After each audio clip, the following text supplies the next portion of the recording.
Bonjour, je vous partage un retour que j'ai reçu de Martine sur notre podcast sur le bas de laine.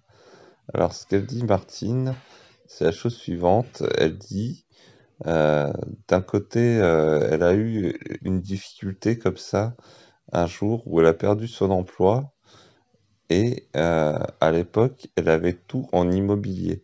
Et comme elle avait tout en immobilier, elle n'avait pas de liquidité disponible et du coup, ça a créé un problème chez elle. Elle dit, si j'avais eu 6 mois de liquidité disponible, ça m'aurait vraiment aidé. Alors que moi, dans mon podcast, je disais, dans mon cas personnel, et attention, c'était que mon cas personnel, si je me retrouve au RSA, ça ira quand même. Voilà. Alors, je voulais préciser que chaque situation est unique. Ça, c'est important de le dire.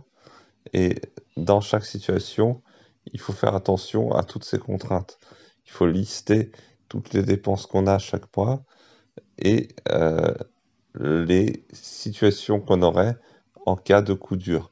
Par exemple, dans la plupart des cas des gens qui travaillent, il y a un délai de carence entre le moment où vous avez un emploi et le moment où vous perdez votre emploi et vous avez les allocations qui tombent.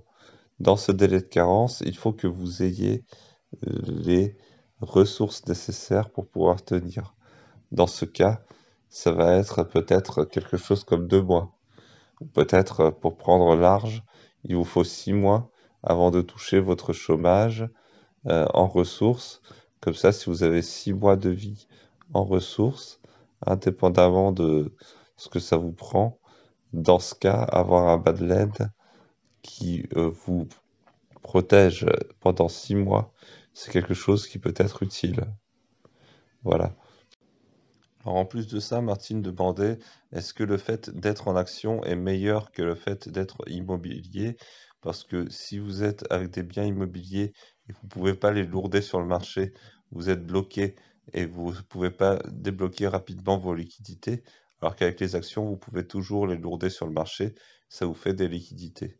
Alors, j'ai envie de dire, pas forcément, même si c'est vrai que vous pouvez toujours lourder vos actions sur le marché et lever des liquidités avec ça, mais le cours où vous lourdez, ce ne sera pas forcément un bon cours.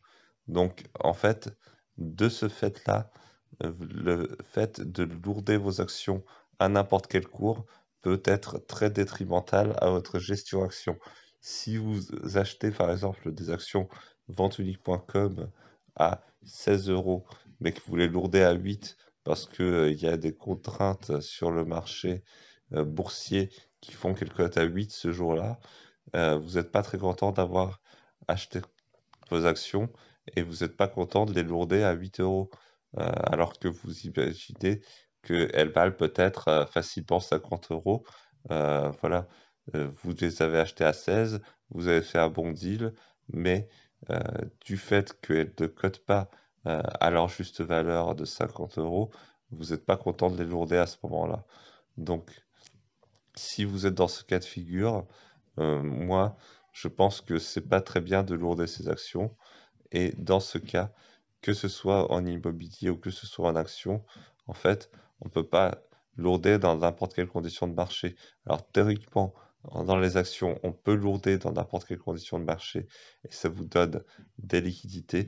Mais si on le lourde justement dans n'importe quelle condition de marché, son placement, s'il est mal lourdé, si je puis dire, dans ce cas-là, vous faites une très mauvaise affaire.